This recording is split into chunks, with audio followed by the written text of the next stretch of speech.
On a gray Thursday morning in downtown Chicago, Laura walked through the sliding doors of Evergreen Credit Union. She wore a loose sweater and jeans, her hair pulled back in a plain ponytail. The lobby, with harsh fluorescent lights and a shiny, tiled floor, echoed as she stepped in. She noticed right away that although the space was meant to welcome people, it felt oddly cold. Staff behind the counters barely glanced up, quickly averting their eyes whenever someone walked in.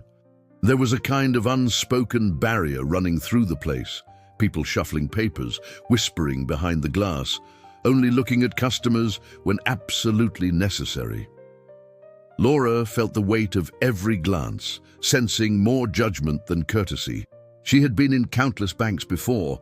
After all, she had helped build this very branch just 2 years earlier, but never like this, as just another name in the queue. She glanced around. There was an older woman waiting with her cane near the ATM, tapping a foot impatiently. A young couple was quietly arguing in hushed tones, the man clutching a stack of bills and envelopes. At the corner, a security guard leaned against the wall, looking bored, sometimes glancing toward the door, but mostly just scrolling through his phone. Even the chairs lined up against the window looked uncomfortable, emphasizing how temporary everyone's presence was supposed to be. Laura made her way to the customer service desk, expecting at least a polite greeting. Instead, the branch manager, Brian, intercepted her with a practiced smile that faded the moment he saw her simple clothes and tired eyes. He asked, evenly, but with a hint of suspicion, what business brought her there that morning. She replied that she wanted to discuss her account. Brian studied her for a moment. She could see the calculation in his eyes, the silent measuring up, before quietly signaling to the security guard, who approached under the pretense of routine verification. Laura stayed calm. Her heart pounded beneath her sweater, but on the outside she held her ground, neither defensive nor apologetic. She said little and didn't reveal who she was. Instead, she watched how the employees whispered and exchanged glances, how the few customers grew more tense, sensing something was amiss. Inside, she felt a familiar sadness, but also a certainty. This ordinary, uncomfortable moment would be the beginning of something much larger than anyone in that chilly lobby could imagine. The next morning, Laura arrived at the Evergreen Credit Union headquarters earlier than usual. She didn't bother with her regular morning pleasantries. Instead, she called for an emergency meeting with the entire board of directors. By 10 o'clock, nearly a dozen people gathered around the polished oak conference table, their coffee cups untouched as they sensed the gravity in Laura's tone. Morning sunlight filtered through the tall windows, but it did nothing to warm the chill in the room. When everyone settled, Laura began to describe the incident at the downtown branch with calm precision. She didn't raise her voice. She just laid out the facts, the atmosphere, the dismissive attitudes, the way she was treated simply because no one recognized her.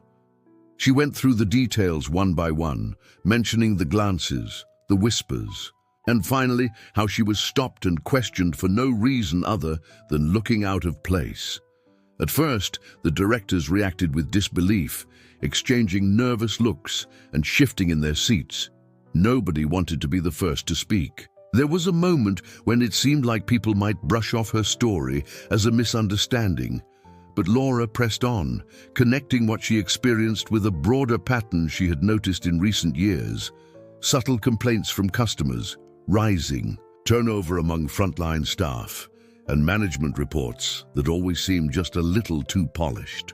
Slowly, the room shifted from disbelief to a heavy collective embarrassment, because one by one, each director realized this was no isolated event. The silence thickened as the reality set in. Without hesitation, Laura announced her next move. She was going to start a confidential internal audit of every single branch, including random visits and anonymous customer surveys. She made it clear this wasn't just a symbolic gesture. She wanted to uncover not only cases like what happened to her, but actual patterns of discriminatory treatment hidden beneath surface-level numbers and neat presentations. Suddenly, the room became tense in a new way. Some directors sat straighter, others quietly took notes, all understanding that the organization was facing a challenge they could no longer ignore. For years, some things had gone unspoken or unaddressed, but now there was a sense of urgency. Laura left the meeting knowing that while this was going to be uncomfortable for everyone involved, the time for looking away was over. As the internal audit quietly got underway, Laura took a bold step that no one in the company really expected. Early one Wednesday, she sent a letter to the editorial desks of Chicago's biggest newspapers. It was published the next day, her signature right. At the end, confident and unmistakable, in the letter, Laura spoke plainly about what had happened, using her experience not to blame, but to invite. She asked clients from every neighborhood and background to write in, sharing any moments when they had felt ignored, dismissed, or excluded at Evergreen Credit Union. She promised their voices would be heard and change would come from their stories. The effect was immediate and bigger than anyone predicted. Within days, letters and emails started pouring in. Some were handwritten, on lined paper with smudged ink, others typed in careful paragraphs or dashed off quickly from mobile phones. Many came from Chicago, but others arrived from as far as Springfield, Peoria, or tiny towns Laura had barely heard of. Some people wrote about recent experiences, others about moments years in the past that had never quite left them. Laura read each one.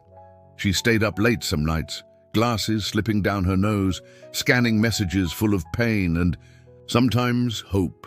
An older man described a teller who wouldn't listen because of his thick accent. A single mother wrote about her attempts to open a checking account, only to be met with polite excuses and a sense that she just did not belong. There were stories about teenagers trying to cash their first summer paychecks and being sent away for reasons that never quite made sense. More than one person remarked that they always felt invisible until now, when Laura asked for their voice. With each story, the responsibility Laura felt grew heavier. This was not about numbers or quarterly goals anymore.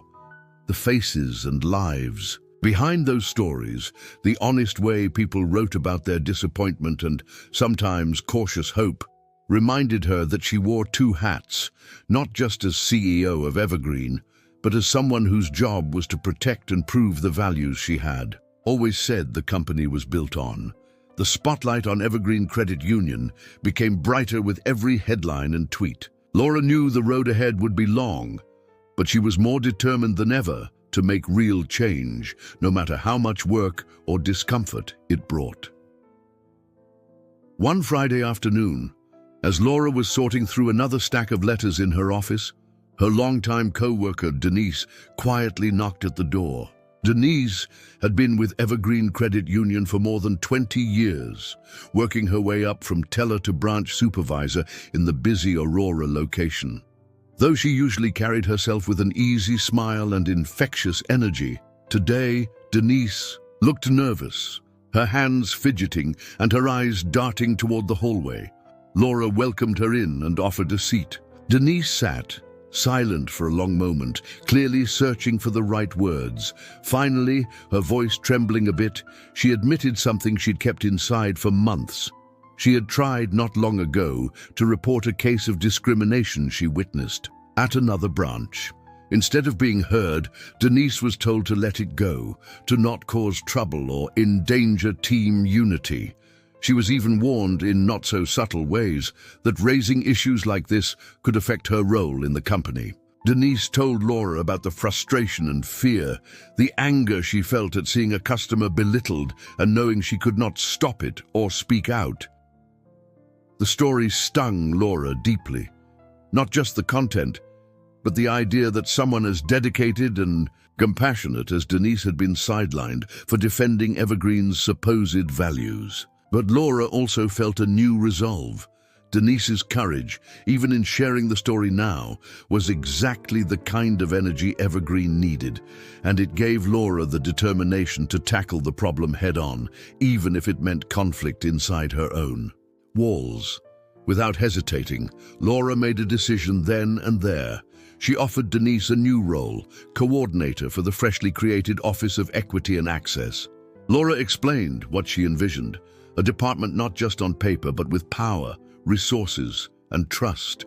Denise was to help shape training, review complaints, and build a safer way for every voice in Evergreen to be heard. Denise's eyes grew wide with gratitude and relief, a hint of her old confidence returning. Together, they spent the next days outlining a plan.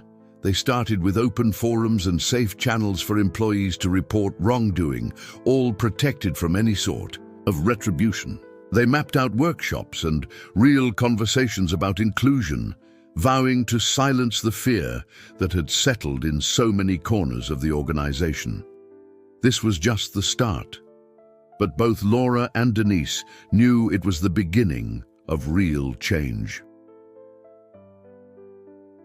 It didn't take long for pushback to start among Evergreen Credit Union's oldest board members. Many of them had been with the company from the early days. They remembered times when reputation was everything and any slip-up could cause trouble with regulators or headlines. A few quietly pulled Laura aside after meetings, their voices low and urgent. They told her to be careful, warning that too much honesty could make the organization look unstable. Others dropped hints in memos and emails, calling her efforts overreactions and asking if maybe the situation was being blown out of proportion by a handful of unhappy people. Some board members even went as far as suggesting that what happened at the downtown branch was nothing more than an isolated misunderstanding, an unfortunate but harmless fluke in an otherwise smooth operation. They encouraged Laura to address the issue quietly, issue a quick apology, and move on without changing too much. The more she pressed forward, the stronger their resistance became.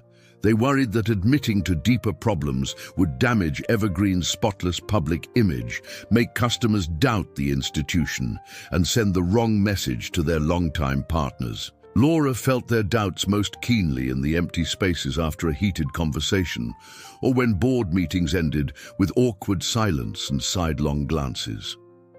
There were days when she ate lunch in her office, phone silent, inbox full of messages that skirted the real issue. On some afternoons, she wondered if maybe it would be easier to back down and play along, to smooth things over the way her predecessors might have. But despite the discomfort, Laura's conviction never wavered. She knew that real, lasting change asked for more than good intentions. It required the nerve to face pushback from every side, even from those who shared company dinners and holiday cards. She thought back to Denise's story, to the letters from clients, and to all the staff who counted on her not just for their paychecks, but for the values she said Evergreen stood for. Laura realized that real leadership meant facing not only outside critics and public pressure, but also the worries and habits rooted deep inside the company. She understood that silence and denial had allowed problems to grow for years. More than anything, she knew that keeping things the same for comfort's sake was not the legacy she wanted to leave.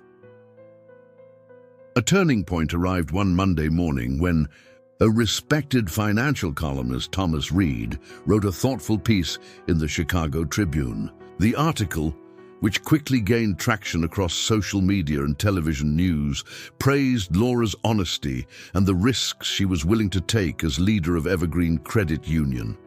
Reed wrote about how rare it was in the banking industry to see a CEO openly admit to flaws and promise real change. He highlighted not just Laura's actions, but also her willingness to listen and give space for unheard voices, a sharp contrast to the usual pattern of corporate denial and spin. The public reaction shifted almost overnight. Where there had Once been suspicion and worry, there was now curiosity, respect, and even hope. Clients and community members began to speak up, sharing their own stories on local radio shows and in neighborhood meetings. For the first time, shareholders and investors found themselves under new pressure, not from angry critics, but from families and small business owners wanting to know what Evergreen was doing to become more welcoming and fair. Customers who had once quietly chosen other banks reconsidered, seeing Laura as someone who stood for more than just profit. Support came from surprising places. A group of teachers in Evanston sent a letter to Evergreen's board, thanking Laura for giving them courage to speak up at their own workplaces. Local news programs started running segments not about scandal, but about what it meant for a big company to lead with transparency. Even city officials mentioned Evergreen as an example in speeches about trust and inclusion. The feeling in the air was different now, less about damage control, more about opportunity. Laura felt the weight she had been carrying lighten just a bit. After weeks of feeling boxed in, she allowed herself to believe that her fight was bigger than office politics. It was something real, touching lives across Chicago and beyond. For the first time since the awkward morning at the branch, she sensed she was not alone. There were others who believed in the same kind of justice and dignity she did, and their support made her more determined than ever to follow through. Laura realized she had started something that could keep growing, and she found new energy surrounded by the unexpected community her actions had inspired. A few days after the article hit the newsstands, Laura found herself standing in one of Evergreen's newly arranged meeting rooms. The setup was more relaxed than the stiff boardrooms of the past. Staff from all departments were there, tellers, advisors, managers and support staff, filling the seats in a circle rather than rows. It was Laura's idea to make these regular listening sessions so people could speak freely about their real experiences, not just recite company lines. As the meeting went on, there was a bit of hesitation at first, but people slowly began to share their stories. Then Marcus, a young black teller who had joined Evergreen just after graduating college, took a deep breath and stood up. His voice didn't shake, but it was heavy with honesty. He told the group about moments when he felt sidelined at work, excluded from certain conversations, or overlooked for opportunities he knew he deserved. Marcus described how, even when he did everything by the book, he sometimes sensed a wall between himself and some of his colleagues. A silent message that he was an outsider in ways he couldn't control. The room grew quiet as Marcus spoke, every word landing with weight. His story matched the feelings of many who always suspected their experiences were private burdens to bear. He explained that until now, talking about these things at work felt risky, almost impossible. But seeing Laura's leadership and watching her fight for change so openly gave him the courage to step forward. Laura's heart went out to Marcus. She could see the mixture of bravery and vulnerability in his eyes, and she recognized the truth in his story, not just for him, but for so many others sitting in that circle. She realized how often real lives were reduced to stats and summaries in neat reports, and how many stories were lost to fear and silence. As she listened, Laura understood that the true path forward meant giving these employees real power and presence, not just calling them assets or team members in press releases. After Marcus finished, Laura made a decision, clear and immediate. She promised that from that day forward, voices like his would help drive the company's change. She invited Marcus and others to join a new advisory council, a group that would meet regularly with leadership to shape Evergreen's policies, training, and culture. She told them the transformation was theirs to lead, not just hers. The sense of hope in the room was unmistakable. Amidst all the new voices and ideas stirring inside Evergreen Credit Union, support started arriving from places Laura never expected.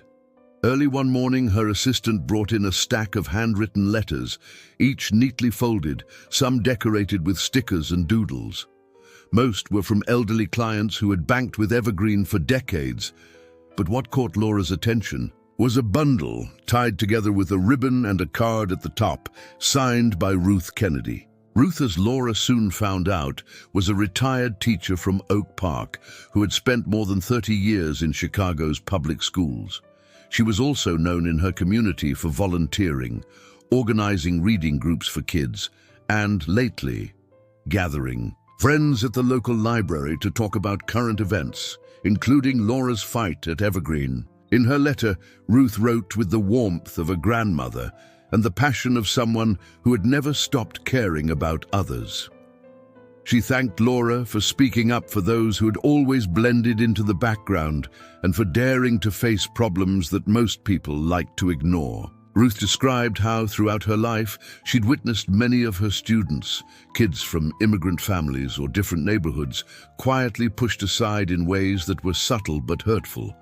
She said Laura's struggle reminded her that the rights of the quietest voices mattered just as much as anyone else's. Touched by Ruth's words, Laura called her to say thank you. They talked for over an hour, laughing about old Chicago landmarks and sharing stories about when doing the right thing meant standing alone. What started as a simple thank you soon grew into a genuine friendship. Ruth's wisdom and kindness soothed Laura on long, difficult days. Whenever a board meeting got tense or the pressure felt overwhelming, Laura found herself reaching for the phone, eager for Ruth's perspective. Ruth never offered advice in a preachy way. Instead, she listened, asked thoughtful questions, and told little stories from her years in the classroom.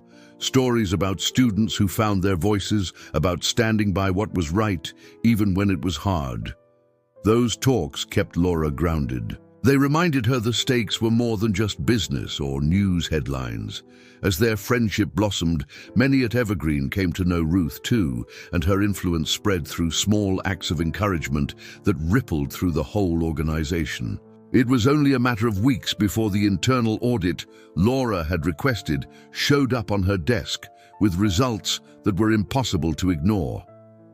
She and Denise pored over the pages together, piecing together years' worth of anonymous reports, staff interviews, and subtle complaints that had gone unexplored. What became painfully clear was that the incident Laura experienced was not just an isolated mistake or misunderstanding. The issues went far deeper than she or anyone else had realized before. The audit uncovered stories from branches across Chicago and out into the suburbs. Accounts of clients brushed aside, employees overlooked for promotions, and policies enforced more harshly for some than for others. Some details surprised Laura. There were even a few moments, now documented, where she herself had been treated with suspicion during unannounced visits. In those cases, once staff recognized her as the CEO, their attitude changed completely. These moments, which Laura had barely noted at the time, now exposed how much the surface of respect or politeness at Evergreen depended less on real trust and more on position and appearances. Reading through these findings, Laura felt a tightness in her chest, first bitter and then almost overwhelming. It was humbling and a little heartbreaking to realize that the problems weren't about one branch manager or one case of miscommunication, but woven into the very foundations of Evergreen's everyday life. The challenges affected everyone at different times, no matter their role or how long they had been with the credit union. Instead of making her give up, this realization made Laura even more determined. She knew that real change had to run through every department and every branch, from the familiar faces at the downtown offices all the way to the quietest desks in outlying neighborhoods. This wasn't about a single policy tweak or one round of training. Laura saw now the need for a transformation that would reach every level and question every habit. She worked with Denise to launch a second, broader investigation that set out to listen carefully to people who had never felt seen or heard before. Laura started meeting more often with employees, members, and community leaders, each meeting shaping her vision for a kinder, fairer Evergreen. The task ahead was huge, but Laura refused to let fear of resistance hold her back, convinced this had to be a change that lasted. While Laura and Denise pressed ahead with their deeper investigation, word spread that a larger, independent auditing firm would examine every branch across the Midwest and the South. Most staff responded with relief, thankful that real change might finally be on the way. But at Evergreen's Memphis office, things were different. Some managers and employees, worried that years of old habits would come to light, started whispering about ways to protect their own records. One Monday, the audit team reviewing data from Memphis noticed strange patterns. Figures around customer complaints didn't line up with staff logs, and training attendance records looked too perfect to be true. The auditors dug deeper, cross-checking computer entries with direct interviews from account holders and former workers. What they found was a deliberate effort to hide evidence of discrimination. Numbers had been altered, and some files mysteriously disappeared. Once Laura heard the details, she didn't hesitate. She called an emergency meeting with Evergreen's executive committee over video call, laying out what had been discovered. Within 2 days, 2 regional supervisors connected to the fraud were removed from their positions. The action sent shockwaves throughout the company. For some employees, the sudden dismissals created new fears. Some wondered if their own mistakes would be uncovered, or if change meant losing the only stability they'd ever known. Others felt relief, knowing that real consequences were finally tied to the promises leadership had been making. Laura spent long hours those days, not only dealing with legal teams, but also meeting with teams from Memphis all the way back up to Chicago. She explained the decisions openly, never hiding the truth from staff or clients. Her firm response was felt everywhere. Laura made it clear, Evergreen would no longer protect anyone trying to sweep things under the rug or keep harmful traditions alive. She knew accountability mattered just as much as compassion. And if change was ever going to mean something, there could be no more exceptions based on position or connections. The message came through loud and clear, even in the most skeptical corners of the company. Laura's leadership no longer felt like words in press releases. It was real action, with clear lines drawn. Evergreen's staff began to understand that the road ahead asked for hard conversations, but promised something better at the end. Step by step, the company was becoming a place where trust would not only be expected, but honestly earned. In the middle of everything changing at Evergreen, someone else began to step out of the background. Denise, who had always been thought of as a quiet presence in the organization, suddenly started leading the Equity and Access Department with a new kind of confidence. She spoke up during meetings, not just offering ideas, but making sure everyone around her had space to add their thoughts too. People noticed. It was the small things at first. How she listened, the way she didn't back down from uncomfortable topics, and how she encouraged others to share their experiences and point out where things needed fixing. Soon, Denise's approach began rubbing off on her team. Staff who once kept their concerns to themselves now started speaking up about what they saw, knowing that someone was really paying attention. Bit by bit, a broader network of support formed throughout Evergreen.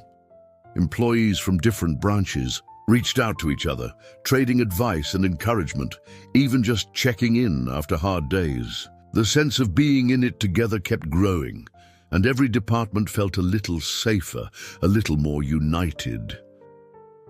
Laura watched Denise handle tough conversations without flinching, even when it meant disagreeing with long-standing managers or pointing out inconvenient truths in front of executives. It was clear to Laura that Denise was more than just capable. She was already becoming a strong leader in her own right. Laura began to rely on her more and more, trusting Denise's instincts and judgment. In strategy meetings, they often found themselves on the same page, finishing each other's sentences or sharing a quick look that said more than words. Laura openly acknowledged Denise's role, pulling her into every major decision, and, before long, everyone began seeing her as Laura's right hand. The two women made an effective team. When a new policy about transparent promotions rolled out, Denise presented it herself at a company-wide town hall. Laura made a point of standing beside her, both literally and figuratively, as they fielded questions and talked through concerns, together. Each small success, whether it was an employee feeling safe enough to report bias, or a long-time customer returning after years away, was a win they celebrated as a team. They knew there was still plenty of tough work ahead, but with each challenge they faced, the path felt a bit less lonely and a lot more possible. Their partnership became a symbol of what Evergreen could become, open, honest, and determined to serve everyone side by side. It was not long before Laura and Denise realized that their work, however promising, was not moving as smoothly everywhere as they had hoped. When Evergreen launched its much-publicized nationwide inclusion campaign with billboards in downtown Chicago and stories in major newspapers, the early results looked strong on paper. New employee resource groups formed, and there was a flurry of sign-ups for training sessions about bias and equity. But digging a little deeper, Denise found attendance logs filled with excuses and missed sessions, especially from the bank's oldest branches in Milwaukee, St. Louis, and even some in the Chicago suburbs. During check-ins with team leaders, Laura heard the same reasons over and over. "We'd love to participate, but we're short-staffed. The timing just does not work for us. We know it's important, but we have more urgent tasks." It was easy to spot the pattern, a kind of silent boycott carried out by longtime employees who saw the new campaign as a passing trend rather than as real change. Some staff quietly made it difficult for trainers to do their jobs, either by showing up late or not engaging at all. Others simply nodded along, only to ignore everything as soon as the sessions ended. Laura understood then that this was not just a matter of policy or paperwork. It was about people's beliefs and old habits. The resistance was not only in the system, it was also personal. No amount of video messages or company-wide emails would solve it. So, Laura changed her approach. She started showing up in person at branches where the pushback was strongest. She traveled from Minneapolis to Indianapolis, making unannounced stops, joining staff for morning meetings, and staying for coffee breaks. Instead of talking at people, she listened. She asked questions about their work, their customers, and even their hesitations about all these changes.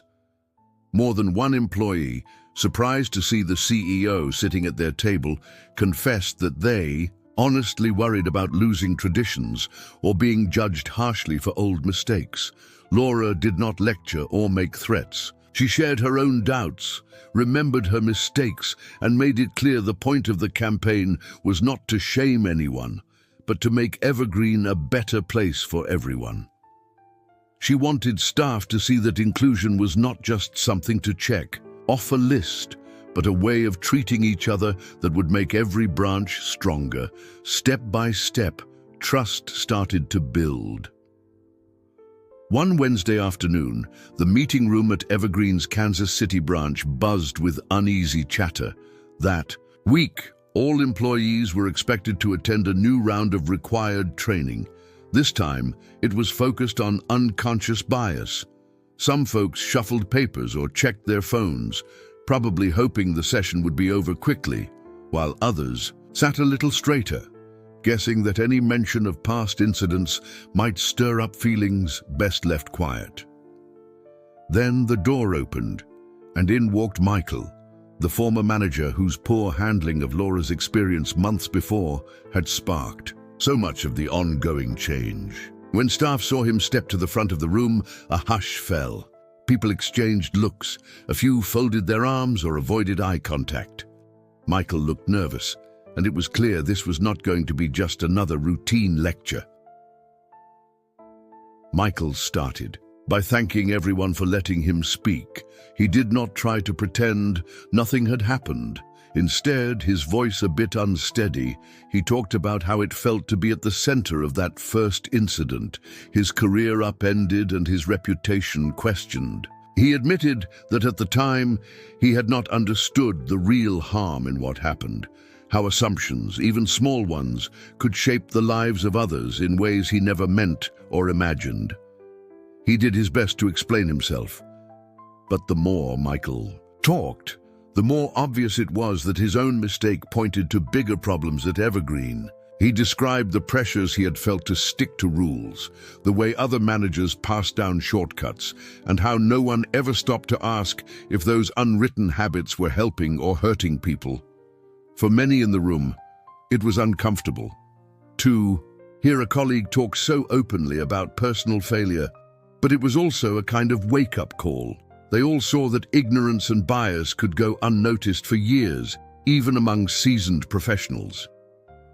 Michael's words did not erase what had happened, and they certainly did not make anyone forget. Still, his willingness to stand in front of the group, to admit fault, and to call out weaknesses in the very system they worked in day after day made an impression. After the session, conversations ran deeper. Employees walked away, reminded that nobody, no matter their job title or how long they had been around, was immune to needing growth. The training, which had started out feeling like just another item on a checklist, left a real mark, nudging everyone to take the lessons to heart. Not long after the difficult training session in Kansas City, Laura found herself pulled into a different kind of conflict, one that played out far from the sight of most employees. It started with a message asking her to attend an emergency meeting at Evergreen's headquarters in Chicago. When she arrived, the atmosphere was tense, the kind of tension that fizzled below the surface and made even seasoned board members glance at each other with uneasy looks. In a closed-door session, Thomas, one of the longtime board directors, spoke up with barely concealed frustration. He argued that the recent changes, especially around the inclusion campaign and the firing of 2 regional supervisors, had gone too far. According to Thomas, Evergreen's image in the press had taken a hit, and he bluntly suggested that Laura's leadership was the reason. "Some things are better handled quietly," he said. Then in front of others, he put forward the idea that Laura should step down for the good of the company. The discussion that followed was rough. Accusations hung in the air, and at one point, Thomas even hinted that if Laura did not leave willingly, negative stories might find their way to local business columns, or powerful partners could start pulling their support. The thinly veiled threats were not lost on Laura, nor on the few board members who looked down at their notebooks instead of joining in. Despite the pressure, Laura stayed steady. She listened to every complaint, even when the words grew sharp and personal. When they finally paused for her response, she spoke simply and directly. She explained that real change was never meant to be easy or pretty, and that what Evergreen was facing was not a problem of bad publicity, but a long-ignored need to treat every employee and customer with dignity. She reminded them of their mission, one that had always been about more than making money or keeping a spotless image. Laura made it clear she would not step aside, no matter how uncomfortable things got. Her job, she said, was to steer Evergreen through tough times, not step away at the first sign of trouble. Quietly but firmly, she told the board that anything less than true commitment would only lead the company right back to the old, broken ways. As she left the room, Laura knew the fight was not over, but also that she was more determined than ever to see the changes through. Laura barely had time to catch her breath after the heated board meeting before the next wave of attention. One afternoon, right as she was sorting through a stack of emails, her phone buzzed with notifications that just kept coming. At first, she couldn't figure out why everyone was suddenly messaging her, from college friends she hadn't heard from in years, to younger employees at branches she'd never visited. Soon enough, the reason became clear. A regular customer named Patricia, who had been present during the original incident that started all these changes, had recorded a cell phone video of what she witnessed that day. Until now, Patricia had kept it private, unsure if it would help or only reopen old wounds. But as rumors swirled online about Laura's supposed damage to Evergreen's image, Patricia decided it was time for the full truth to be seen. She sent her video to Jacob, a well-known Chicago influencer who often posted about corporate ethics on social media. Within an hour, Jacob shared Patricia's video with his audience. The footage was straightforward. No fancy editing, just shaky, honest moments showing how everything unfolded, from the awkward exchange at the counter to the stunned looks of bystanders. Jacob added a simple message. This is why real accountability in big companies matters. By evening, the video was everywhere, with thousands, then tens of thousands, of people sharing, commenting, and tagging Evergreen's official accounts. The internet reaction swept through the company faster than any memo ever could. Former customers spoke about their own experiences with discrimination or frustration at local branches. Strangers from across the country sent messages of support, some writing about challenges they faced at their own workplaces. The story made it onto regional news channels, and even Evergreen's top competitors made subtle mentions in their own diversity brochures. At first, Laura felt raw and exposed. Seeing herself relive the worst day of her career in a trending video was nothing she had ever wished for. But as the hours passed, she also realized she was not as alone as she once thought. Every message, every comment made it clear her struggle struck a nerve with people who had felt invisible for too long. The viral moment forced Evergreen's leadership to promise even more openness. Public town halls were scheduled, and strict timelines for fixing major issues were announced. The story no longer belonged just to Laura or the company. It now belonged to thousands, proving that when the truth came out, real change was no longer optional. Just as the wave of attention from the viral video reached its peak, something else unexpected happened, giving the story an even sharper twist. Julia, a customer who had been quietly coming into the Cincinnati branch for years, finally decided it was time to share her own experience. Julia was the type of client who never made a fuss. She waited patiently in line, filled out her paperwork, and accepted being overlooked time and time again. In truth, most of the staff had no idea that she was one of the biggest private investors in Ohio, with millions of dollars spread across various banks. On a chilly Monday morning, Julia walked into the main branch, asked to speak directly with Laura, and explained what she had planned for a while now. She described how, over the last several years, she had felt almost invisible, her requests downplayed, her questions brushed aside, as though her quiet presence made her less important than others, flashing expensive suits or dropping recognizable company names. Julia admitted she was used to being underestimated, and for a long time she simply accepted it. But when Julia saw the way Laura was standing up for change, refusing to step down even under relentless pressure, she felt moved. Here was a leader who treated everyone with basic respect, no matter their story or their status.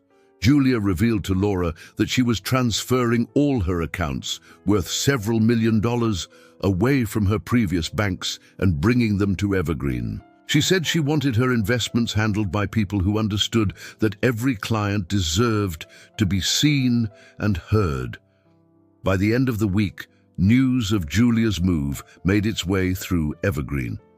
Employees who had never imagined that dignity in customer service could really shape the bank's financial future suddenly paid more attention.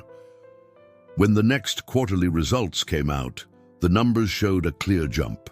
Laura made a point to share Julia's story during the following board meeting, making it clear that honoring and including people was not just the right thing to do, it was a smart move for their business too.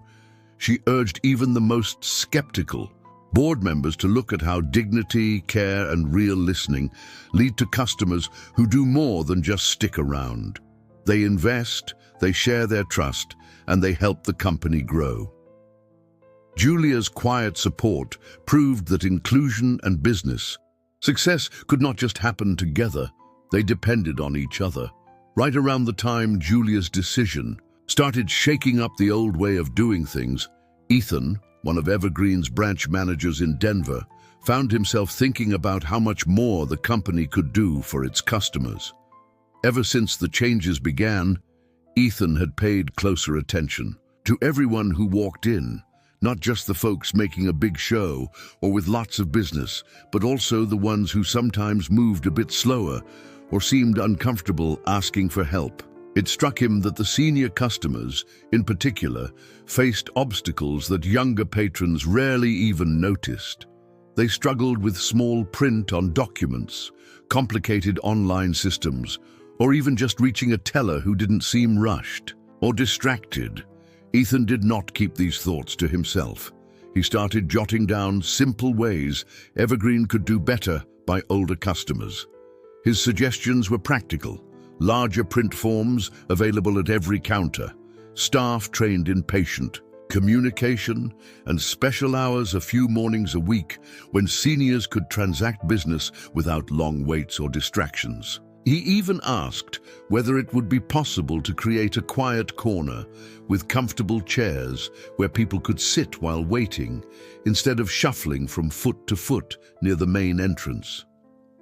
When Ethan shared these ideas at a district manager's call, folks on the line responded with enthusiasm instead of the usual, "That would never work here." Laura, listening in as CEO, immediately supported putting Ethan's suggestions into action.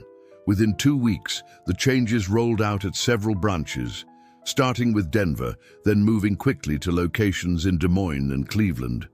The impact was almost immediate. Customers began thanking employees for the new, more thoughtful experience. Community groups posted positive stories about their visits to Evergreen on social media.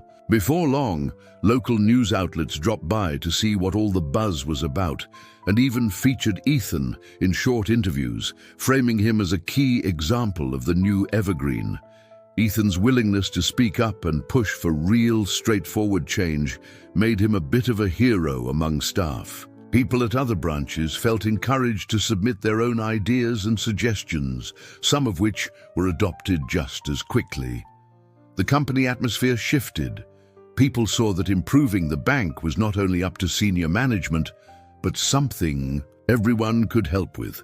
For Laura, watching Ethan and the others step forward brought a genuine sense of pride. At last, it felt like her efforts were turning into something real, a community where staff and customers were valued, and people were no longer just talking about change.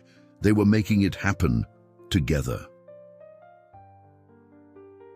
In the middle of all the positive changes happening at Evergreen, when hope and teamwork finally seemed to be taking root, Laura faced a fresh disappointment, a reminder that progress did not come without setbacks. Early one morning, she received an email from a journalist she knew well, someone who had been following Evergreen's transformation for months. It was a simple message asking why Laura's name had suddenly disappeared from the shortlist for the Midwest Business Leadership Award, a prize she had been quietly nominated for by several of her peers. At first, Laura figured it was some administrative mix-up, maybe a missed deadline or lost paperwork. But as she dug a little deeper, she started to suspect there was more to it. A conversation with one of the nominating committee members revealed something troubling. Someone within Evergreen's own executive circle had reached out to the committee, questioning Laura's leadership and the true impact of her changes. The message was enough to cast doubt on her candidacy, and almost overnight, Laura's name was nowhere to be found on the official list. The news hit Laura harder than she expected. She had come to believe that, even with resistance from outside, her own close advisors shared her vision and were pulling for her every step of the way. Learning that someone within her own trusted group had secretly tried to hold her back, someone she had coached, supported, and depended on, felt like a punch to the gut. For a day or two, Laura found herself replaying every recent meeting and conversation, looking for clues about who it could have been and why. Still, she knew she could not let one person's betrayal stop what she had started. Instead of avoiding the pain, she leaned into it, using the sting as a reminder that real leadership meant being alert to danger, even when it came from those closest to her. She doubled down on her work, throwing her energy into the new programs that employees like Ethan had started. Laura made time to check in personally at branches, making it clear that her focus was not on awards or recognition, but on making sure Evergreen's culture stayed on the right track. The episode taught her that lasting change required constant watchfulness, not just against obvious roadblocks, but also the subtle doubts and old habits that could sneak in when things seemed to be going well. Laura refused to let the setback wear down her resolve, reminding herself and her team that meaningful progress depended on never taking trust for granted. With fresh resolve and a sense that her leadership had to go beyond polished reports, Laura prepared for Evergreen's annual investor meeting in New York. Every year, the event drew a crowd, not just big investors from Wall Street, but analysts, employees, and journalists hoping for data and a safe statement about steady growth. This time, the stakes felt different. The auditorium was packed, the lighting sharp, and huge screens displayed approved talking points, agreeing with everything the finance team had polished for weeks. Sitting backstage 15 minutes before she was set to speak, Laura glanced at her script one last time. Its neat paragraphs told a good story about strong returns and new branches opening from Seattle to Atlanta, but it left out the real heart of the year. Laura took a breath, folded the script, and slipped it under her chair. Walking out, Laura could feel hundreds of eyes tracking her every step. She smiled, then began talking, not about numbers, but about the chain of events that had turned the company upside down. She spoke in the first person, sharing how an ordinary day at a Cincinnati branch had exposed problems hidden for years. Laura described her doubts, the arguments behind closed doors, the sting of betrayal, and her honest uncertainty in moments when every decision was up for debate. She acknowledged the video that had gone viral, the painful days it brought, and the plain fear she felt when strangers online picked apart her choices. She talked about Julia, the customer nobody noticed who turned out to be a multi-million-dollar investor, and about Ethan, whose small changes for older customers had made a big difference. Laura did not hide her lows or pretend the process had been smooth. She described her own mistakes and the sleepless nights that had come with wondering if it would all fall apart. The room stayed quiet, the audience hanging on every word as she explained that banking, for her, was never just about transactions, it was about people. She called on everyone listening to look at results not just in dollars, but in how lives were changed. The speech was risky and off-script, but the impact was immediate. As soon as she stepped down, social media buzzed. News outlets replayed her words on evening broadcasts. In the weeks that followed, Laura's honesty set off a wave across the finance industry. Other CEOs copied her style. Employees pushed for change in their own companies, and customers demanded more from institutions everywhere. Evergreen, once just another large bank, suddenly got credit for leading a movement, and Laura became a new standard for ethical, human-centered leadership.